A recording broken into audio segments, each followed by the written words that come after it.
জায়গাটা এসে বেশ ভালো লাগলো। তোমরা সবাই কি ভাবছো যে আমরা পার্কে বেড়াতে এসেছি সবাই মিলে?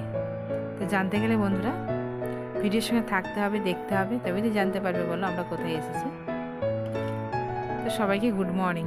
সবাই কেমন আছো বলো? আশা করছি ভালো আছো, সুস্থ আছো। তোমরা যে যেখান থেকে দেখছো আমার ব্লগটা, তোমাদের সবাইকে অনেক ভালোবাসা। তো বন্ধুরা এখানেই এসে আমি ব্লগটা স্টার্ট করলাম। প্রথম আমি ক্যামেরা অন করতে কিন্তু করছিলাম, তারপরে আমি অন করলাম। তো দেখো আমরা সবাই এসেছি, আমি, আমার বর আর আমার ছেলে, তিনজনে এসেছি, সবাই নয়। আমার বড় ছেলে স্কুল গেছে। তো আমরা বাড়ি থেকে বেরিয়েছি 10টা নাগাদ। তো এখানে আমরা এসেছি 11টা বাজে। সেই জন্যই তোমাদের সবাইকে গুড মর্নিং জানালাম। তো মানুষ কি বলো দেখিনি, কাজ ছাড়া বাঁচে না, কাজ নিয়েই ব্যস্ত। তো আমার বড় কাজ নিয়েই ব্যস্ত থাকে। আজকের দিনটা ছুটি নেয়, ও ছুটি নিয়েছে জানো আমার জন্যে আর এই কাজের জন্যে। তো সেই জন্যই আমরা এসেছি। তো এটা হচ্ছে না আমার বাপের বাড়ি থেকেও খুব কাছে, আমার শ্বশুর বাড়ি থেকেও খুব কাছে। বেশ আগে যখন এসেছিলাম আমি এরকম ছিল না, বেশ এবারে এসে দেখছি বেশ ভালো লাগছে। সেই জন্য একটু ক্যামেরা বন্দি করে ফেললাম, তো তোমাদের সাথে শেয়ার করে ফেললাম। দেখো ওরা বাপ বেটায় দেখো তাড়াতাড়ি করে এগিয়ে চলে গেল, আর আমি পিছনেই রয়ে গেলাম আর একটু ক্যামেরা করছিলাম বলে। আর ঝাউ গাছগুলো বেশ সুন্দর লাগিয়েছে জানো। তো বন্ধুরা আমরা এসেছি, এটা হচ্ছে আমাদের বাপের বাড়ি থেকেও খুব কাছে, শ্বশুর বাড়ি থেকেও কাছে, আমাদের একটাই বিডিও। তো বিডিও অফিসে আমরা এসেছি কাজের সূত্রে। তো কাজ মিটেছে, তো এখন আমরা বাড়ি ফিরবো। তো কাজ মিটিয়েই আমরা একটু বেড়াতে ওইদিকে গিয়েছিলাম। তো আগে তো এরকম পরিবেশটা ছিল না, তো সেই জন্যেই আর একটু মানে ঘুরে দেখে নিলাম, বেশ ভালো লাগছে। তারপরে দেখো এই বাউন্ডারিটার ভেতরে বেশ অনেকগুলো গাছ ছিল, তো আর নেই, এটাই আছে। বেশ সুন্দর লাগছে ফুলটা জানো। তো তোমরা কিন্তু অবশ্যই কমেন্ট বক্সে জানিও ফুল গাছটা কেমন লাগছে। তা আমার বাড়িতে তো ফুল গাছ নেই, আমরা নিজেরাই থাকতে পাই না, আবার গাছ। তো দেখো কাজ মিটে গেছে বলে ও বাইকে বাইরে দাঁড়িয়ে আছে।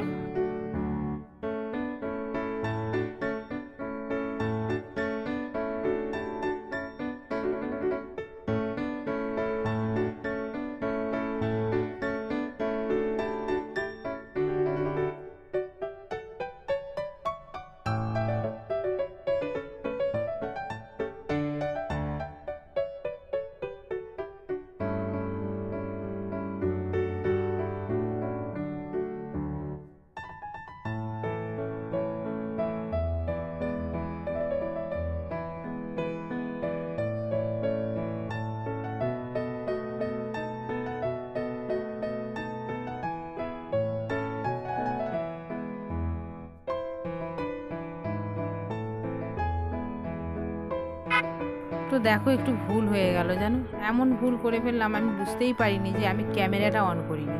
তো বন্ধুরা আমাদের এখানে বিডিও অফিসটায় যেতে গেলে তো ধনিয়াখালি, যেখানে তাঁত শাড়ি বিখ্যাত, তার ভিতর দিয়ে যেতে হয়। তো সেখানে আমি ক্যামেরা অন করেছিলাম, কিন্তু ক্যামেরাটা হয়নি জানো। আমি বুঝতেই পারিনি, যেহেতু ভীষণ রোদ দিয়েছে, তো একদম খেয়াল করিনি, দেখছি ক্যামেরা হয় না। তারপরে দেখছি বাইরেটাই তোমাদেরকে একটু শেয়ার করলাম, রাস্তাটায়। তো মনটা ভীষণ খারাপ লাগছে। তো ধনিয়াখালি বাজারটা তোমাদের দেখাতাম কিভাবে ভিড়টা ছিল, যে এত ভিড় যে কি বলবো। সারা দিনটাই, সকালটা হলে হয় যতক্ষণ না রাত হচ্ছে। তো এখানে হসপিটালও আছে, মানে ওই বিডিওর পাশেই, বিডিও অফিসের পাশে হসপিটাল, তারপরে অত বড় মার্কেট, তো ভিড় তো হবে, এত মানুষের আনাগোনা যে কি বলবো। তারপর বন্ধুরা আমরা বাড়ি গিয়ে, তো আমরা গিয়েছিলাম আমার বাড়ির সামনে যে গ্রাম পঞ্চায়েতটা আছে, সেখানে আমরা কাজ মেটানোর পর আবার ও যেহেতু বাড়িতে আছে, কাজটা মিটিয়ে নিয়ে ভালো। আবার যেহেতু ও যখন আবার কাজে যদি চলে যায়, তো আমাকে আবার কাজটা সামলাতে হবে। সেই জন্য একবারে কাজটা আবার ভিডিওতে এসেছি জানো।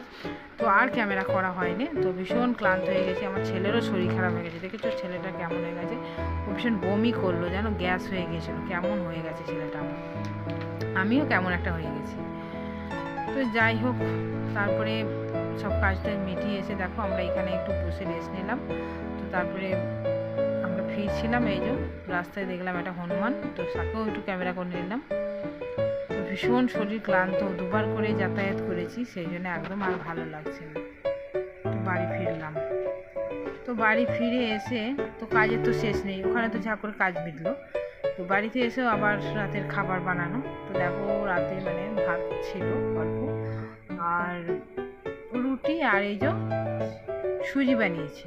তো আমার বান্ধবী রুম্পা বলেছিল জানো যে এইভাবে তুমি সুজি করে খাওয়াবে ছেলেদেরকে, তাহলে ছেলেরা ঠিক খাবে। তো শরীর যেন বইছে না, মনও চলছে না, ঠিক মতো চলছে না, কিন্তু তবু আমি চেষ্টা করলাম।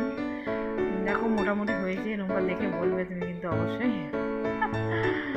বরফি বানিয়েছি, তো ছেলেরা সত্যি খুব খুশি হয়েছে আমার দেখেই, ওরা মানে খুব আনন্দ। আমার ছেলে তো বেশ মানে এতটা সুজি খাওয়া আমার ছেলেদের পক্ষে অসম্ভব হয়ে যেত, কিন্তু আজকে বানিয়েছি মানে একবারই শেষ হয়ে গেছে জানো। আমি হয়তো একটু খেয়েছি, ওর বাবা একটু খেয়েছে, আর ওর ছেলেরাই খেয়ে নিয়েছে। যাই হোক, ভালো লাগলো, তুমি আমায় টিপসটা দিয়েছিলে। তো একদিন আমি শেয়ার করবো তোমাদের সঙ্গে কীভাবে আমি বানিয়েছি। তো আজকে আমি শুধু অমুল দুধ মানে প্যাকেটের দুধ আর চিনি আর এলাচ দিয়েছিলাম, তেজপাতা দিয়েছিলাম, এই 3-4টে জিনিস দিয়েই বানিয়েছি। তো নেক্সট যেদিন বানাবো সেদিনকে তোমাদের সাথে পুরোটাই শেয়ার করব।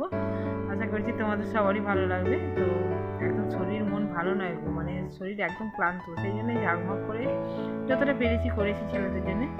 আর দেখো সবাই নিয়ে বসেও পড়েছি। অবশ্যই তোমরাও কিন্তু জানাবে আমার এই বরফি, সিমের বরফি, সরি সুজির বরফিগুলো কেমন হয়েছে, অবশ্যই তোমরা কিন্তু জানাবে। তারপরে দেখো আমার ছেলে, আমার এই ছোটো ছেলেই খেতে যায় না, বড়ো ছেলে আগে তবু খায়, কিন্তু ছোটো ছেলে খেতে যায় না। দেখো ওকেই দিয়ে দিয়েছি আগে, দেখো কেমন খাচ্ছে। তো বন্ধুরা, ওর খাওয়া দেখে কেউ কিছু মনে করো না, ও এরকমই দুষ্টু, মানে আরও ক্যামেরা করছে বলে ওর বাবা ওর বেশি বেশি করে ওরকম করে খাচ্ছে। তো বন্ধুরা, আমার ভিডিওটা তোমাদের কেমন লাগলো কিন্তু অবশ্যই আমার এই কমেন্ট বক্সে জানাবে। আর নতুন বন্ধুরা তোমরা যারা আছো, নতুন এসেছো, তোমাদেরকে অনেক ভালোবাসা, আর পুরনোদেরকেও অনেক ভালোবাসা এতক্ষণ ধরে আমার ভিডিওটা ফুল ওয়াচ করে দেখার জন্যে। আর প্লিজ তোমরা কিন্তু আমার ছোট্ট চ্যানেলটাকে সাবস্ক্রাইব করে দিও। আবার দেখা হবে নেক্সট কোনো রেসিপি ব্লগের সাথে। সবাইকে টাটা।